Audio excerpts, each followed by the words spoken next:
the Real Health Podcast, brought to you by Riordan Clinic. Our mission is to bring you the latest information and top experts in functional and integrative medicine to help you make informed decisions on your path to real health. Well, welcome everyone. It's Dr. Ron Hunninghake, and I'm here again with the Riordan Clinic Real Health Podcast, and it's my pleasure today to have as my guest Dr. John Neustadt.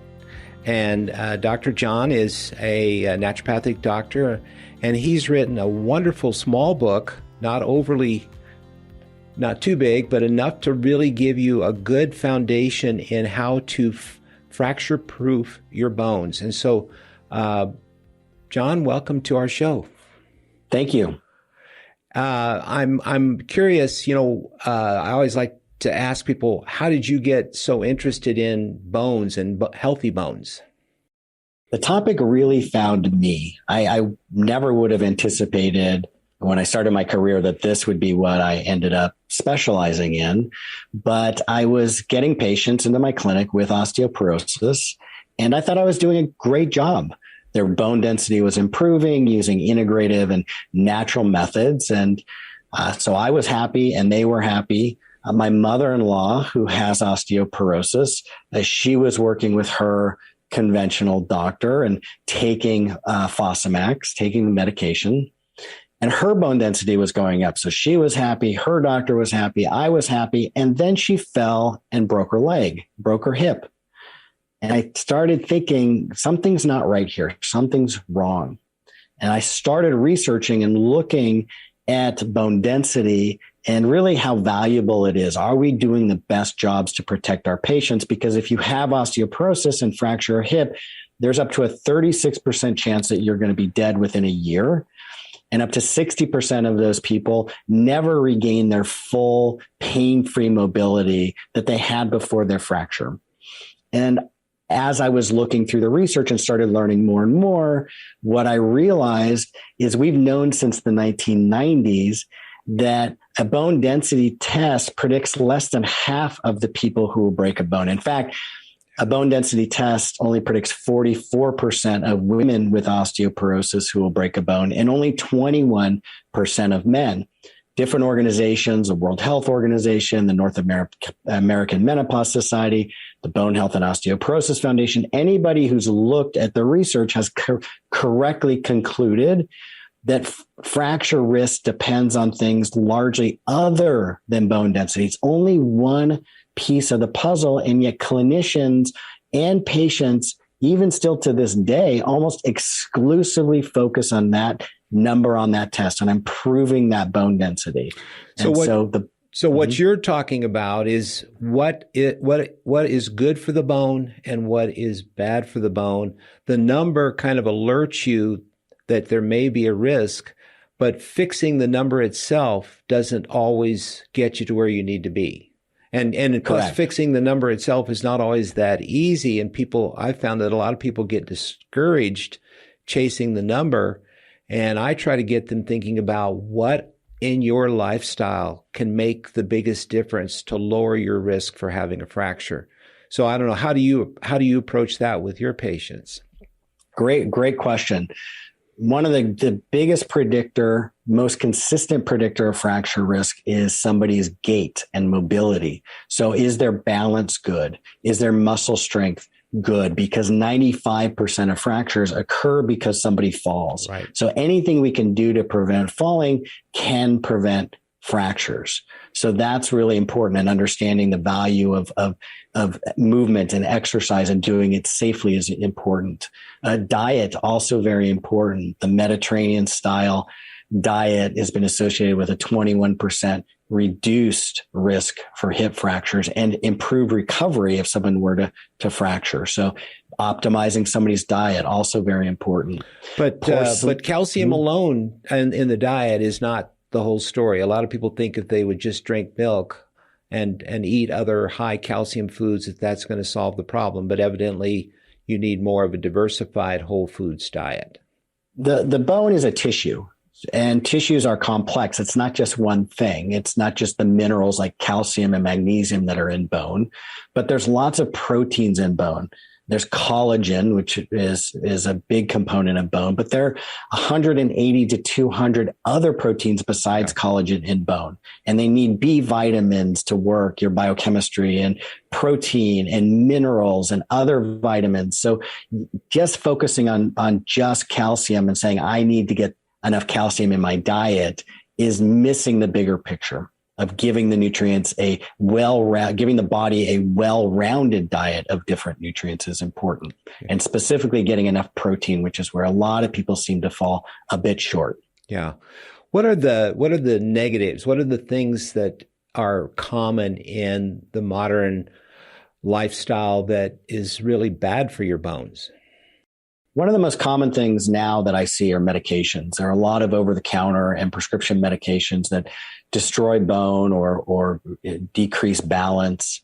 And some of the most common ones are the acid blocking medications. If you're on a acid blocker or proton pump inhibitor, like Prilosec, for example, for 4 years, there's up to a 60% increased risk of hip fractures.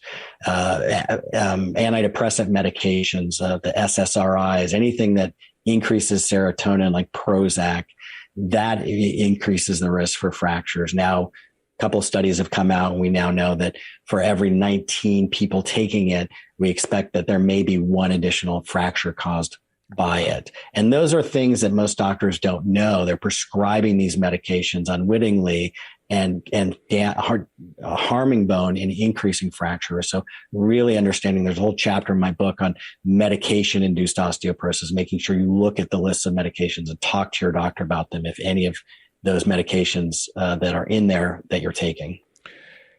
And, most patients, when they see their doctor and they have a bone mineral test done and it comes back low, there's usually some medication that will be prescribed.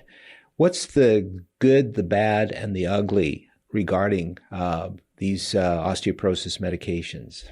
So the most important thing is, do they reduce fracture risk in somebody with your diagnosis and your medical history? If you've never broken a bone before, there are very few medications that are effective at reducing both vertebral and non-vertebral fractures. Fractures in your spine and fractures in your hip, both. The only one that does both is intravenous Zometa. Mm-hmm. The oral bisphosphonates like Fosamax, they do not prevent a hip fracture from happening if you've never had one before, an osteoporosis hip fracture before. If you've had one, then it's called secondary prevention. We're trying to prevent a fracture, an osteoporosis fracture, from happening again. And the medications are much more effective at doing that. There are a lot more options available that do reduce the risk. And there are risks, though, of taking all medication. So understanding the potential side effects and that you're willing to commit to taking it long-term is important. There's a chapter in the book also all about the medications and questions people should ask their doctor, but it takes 70 to 80% of the medication needs to be taken, over that period of time of years in order to get the benefit. So you really have to be willing to commit. What about the effect of Fosamax on jaw bones and some issues like that?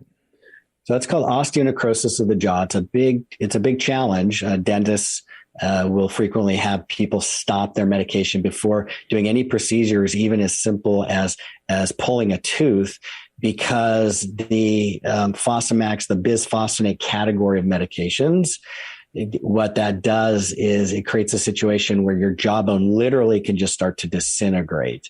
There was an article that came out that looked at this issue some years ago, and up to 8% of the people who are on these medications who then go and have a dental procedure are at risk of that. So it's a big thing, challenge, and something to be aware of.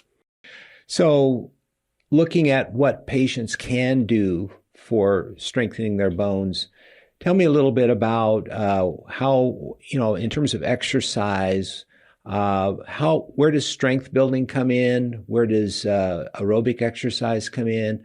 Where does sleep and other health enhancing modalities come in as far as your bone health? So with respect to exercise, there is excellent research looking at how somebody can improve their balance to reduce falls. And that's again, I go back to that. That's very important. You don't have to go into a gym necessarily. You can work things into your daily life. You can stand on one foot, called the stork exercise, and while you brush your teeth twice a day, and then switch feet to get that, improve that balance a little bit. Even walking 7,000 to 7,500 steps per day on average has been associated with up to a 70% reduction in all-cause mortality, which means death from any cause, including osteoporosis, including a fracture. Weight-bearing exercises are important also for building muscle, but you don't have to go into a gym. You can use your own body weight. Ensuring, though, you have adequate protein to build muscle, though, is also important. So there's a calculation in the book, very simple, of what to do to make sure you're getting enough of that protein. In terms of sleep, sleeping less than 5 hours a night is associated with an increased risk for osteoporosis. There are lots of things people can do to help improve their sleep, including using a white noise machine, getting off their phone screens an hour before they go to sleep, making sure the temperature is of the optimal temperature, taking melatonin or some sleep aid dietary supplements that have combinations of nutrients. All of those can be helpful for improving sleep. Is there a limit to how much calcium people should take? I mean, where in terms of supplemental calcium, there's got to be an amount that people need to get in their diet, but when they go above that, there's all kinds of additional concerns that can occur. What's your thoughts on that? Correct. So the American Academy of Preventive Cardiology and the Bone Health and Osteoporosis Foundation's current published position statement on this is that people should not consume more than what the National Academy of Medicine and Sciences recommends is the tolerable upper limit, which is the most you can take without there being risk, which is 2,000 to 2,500 milligrams per day of calcium. Now, that's from all sources, diet and dietary supplements. Most people, the average American woman, gets about 800 milligrams of calcium from their diet. And the USRDA for calcium, it's recommended that they get about 1,200 milligrams to 1,500 milligrams per day of calcium, again, from all sources. So taking a dietary supplement that has 800 milligrams or even up to 1,000 milligrams of calcium is considered safe. But there are other nutrients that are actually more important than calcium. Vitamin D is important to make sure you get your vitamin D into a healthy range. So I do recommend people get their vitamin D tested, and we want to get it at least to 33 to 44, that number, for fracture reduction. That's been associated with fracture reduction.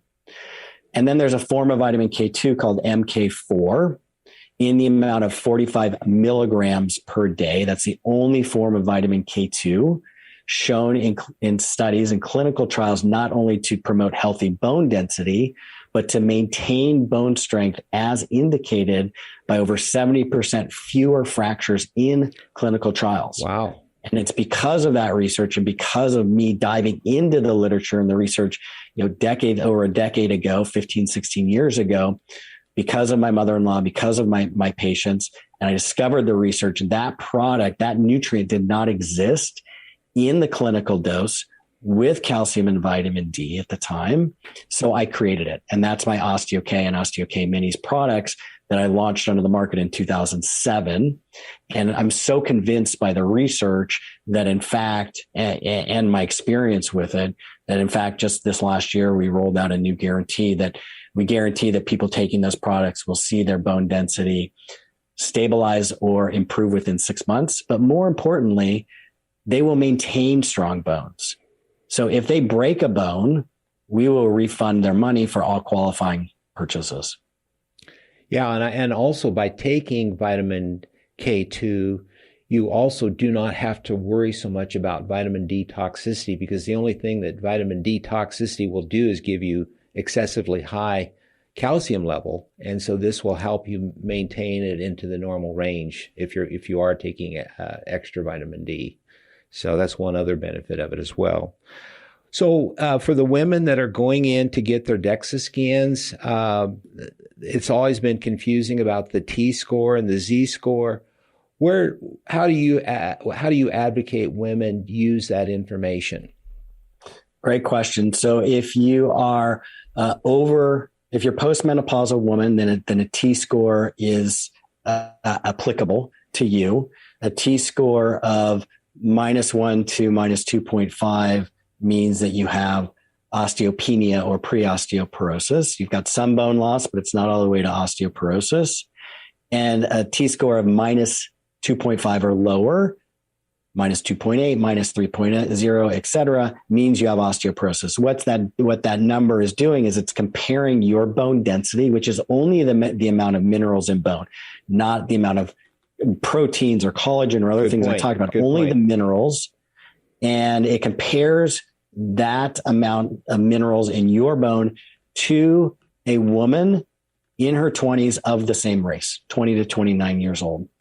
A Z-score, which most clinicians, frankly, don't really understand how to interpret, compares your bone density to someone your own age and your own sex. And that is really helpful for identifying potential secondary causes of osteoporosis. A secondary cause of osteoporosis means that the bone loss is caused not simply by the drop in estrogen that occurs with menopause. During menopause and for 10 years after, that's the fastest time in a woman's life where she's losing bone. But secondary causes of osteoporosis are those medications I was talking about. Yeah. Other diseases, autoimmune diseases, inflammatory bowel diseases, things that can cause bone loss to occur. If a Z-score is less than -2.5, anybody of any age who has that number, they should be looking at secondary causes of osteoporosis. If you are premenopausal woman and that Z-score is lower, then you should be looking at secondary causes as well. So it doesn't have to be all the way down to -2.5, but if it started to go down and starting to be low, you want to look at secondary causes. So hopefully women won't fall into the trap of just trying to make the number better. The number is really just to alert women and men that they need to be looking at these secondary causes, which gets into all your lifestyle issues, your exercise, your sleep, your diet, stress. All these things can set you up. Stress can set you up for falls if you're older. So you want to manage stress for a number of reasons. This information, by the way, that John is talking about is in his book, and it's a very readable book, and I strongly recommend, the Fracture Proof Your Bones book, a comprehensive guide to osteoporosis.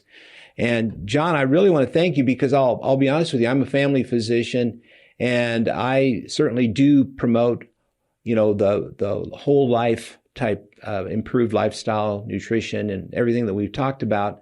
But sometimes connecting that to these scores, it's a little hard for people. And I think your book does a nice job of helping people understand that it's more than just a number that reflects the health of your bones.